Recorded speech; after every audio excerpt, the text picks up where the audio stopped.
हम आज बात करेंगे उत्तर प्रदेश विधानसभा चुनाव को लेकर। विधानसभा चुनाव का माहौल पूरी तरह से गर्म है। लगभग सभी पार्टियों ने अपने अपने प्रत्याशियों को मैदान में ला खड़ा किया है। अपने अपने विश्वासीय प्रत्याशियों को चुनाव मैदान में खड़ा कर दिया है और सभी प्रत्याशी अपने अपने तरीके से पार्टी के उद्देश्यों को, जो पार्टियां जिस तरह से काम करेंगी उस कार्यों को और व्यक्तिगत अपने कार्यों को लोगों को बता रहे हैं, समझा रहे हैं। जो भी प्रत्याशी हैं विधानसभा चुनाव उत्तर प्रदेश के प्रयागराज जिले के कुराव विधानसभा की हम मेन बात करेंगे, क्योंकि यहाँ पे बड़ा दिलचस्प चुनाव होने वाला है। क्योंकि अभी तक में समाजवादी पार्टी ने अपने प्रत्याशी के रूप में रामदेव निडर, जो कि सपा के पुराने कार्यकर्ता रहे हैं, उनको प्रत्याशी बनाया है। साथ में भारतीय जनता पार्टी ने अपनी एक कार्यकर्त्री आरती देवी कोल को प्रत्याशी बनाया है, भरोसा जताया है। और अपने पिछले प्रत्याशी जो वर्तमान यहाँ के विधायक हैं, राजमणि कोल का टिकट काट दिया है। राजमणि कोल लगभग 56,000 वोटों से कुराव विधानसभा में पहली बार बीजेपी की दर्ज जीत करवाई थी।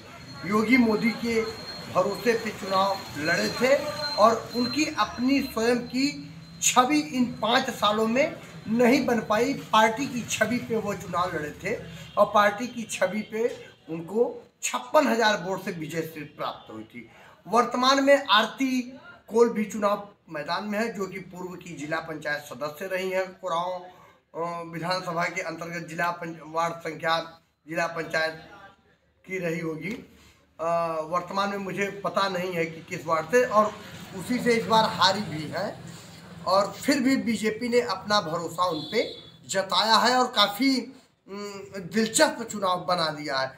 एक तरफ कांग्रेस ने अभी तक अपने प्रत्याशी के रूप में किसी को जाहिर नहीं किया है, लेकिन सुनने में आ रहा है कि रामकृपाल कोल, जो कि अपनी स्वयं की 40,000 वोट लेके मैदान में है।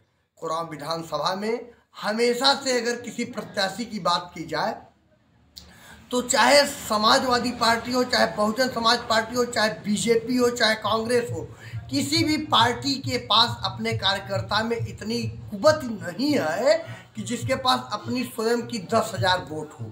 लेकिन रामकृपाल स्वयं एक ऐसे नेता हैं जिनके पास स्वयं अपने पास 40,000 प्लस वोटें हैं। अपने व्यक्तित्व की, अपनी मेहनत की, अपनी छवि की, अपनी जात की, अपने समुदाय की वोट वो 40,000 रखते हैं। चाहे ब्राह्मण नेता हो, चाहे क्षत्रिय नेता हो, चाहे वैश्य नेता हो, चाहे कुशवाहा वर्ग का नेता हो, चाहे पटेल वर्ग का नेता हो, चाहे मुस्लिम समाज का नेता हो, चाहे बीजेपी का हो, चाहे सपा का हो, बसपा का हो, बहुजन का, किसी भी नेता के पास या किसी भी पार्टी के पास अगर लहर ना हो मोदी की तरह, पिछली लहर की तरह, तो किसी के पास न किसी पार्टी के पास 20,000 से ज़्यादा वोट नहीं है।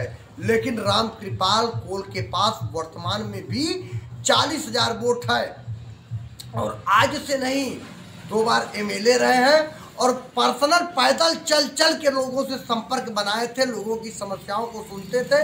और जो सामाजिक होता है, लोगों की समस्याओं को सुनता है, कार्य करता है, उसमें तमाम कमियां भी हम और आप खोजते हैं। अच्छाइयां तो खोजते ही हैं, कमियां भी खोजने में कमी नहीं करते।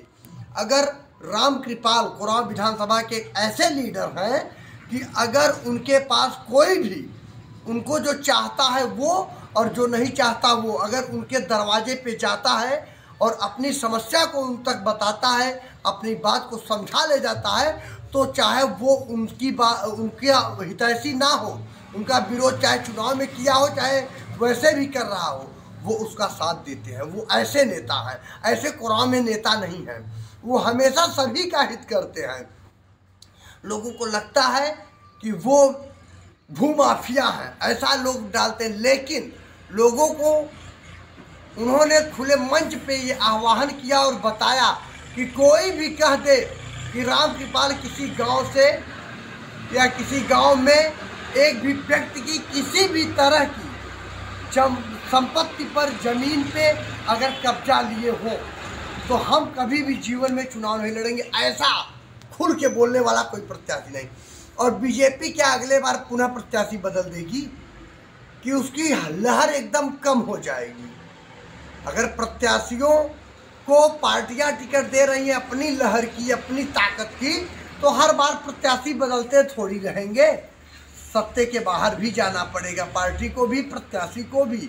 तो ये बीजेपी का सत्ते में आना तो तय है, लेकिन सत्ते में आने के बाद सत्ते से बाहर भी हो जाना तय है। और काफ़ी दिनों के लिए बीजेपी को यूपी का दामन छोड़ देना ही पड़ेगा, क्योंकि न जाने किस मानक के आधार पे बीजेपी ने कोरावा विधानसभा में टिकट दे डाला।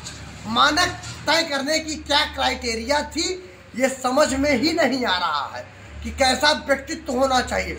अटल जी के ज़माने में, जोशी जी के ज़माने में बीजेपी का जो टिकट देने का मानक हुआ करता था, वो जीत दर्ज करने के लिए नहीं, बल्कि सर्वसम्मति से दिया जाता था। अब तो केवल जीत दर्ज करने के लिए टिकट दिए जा रहे हैं वर्तमान में।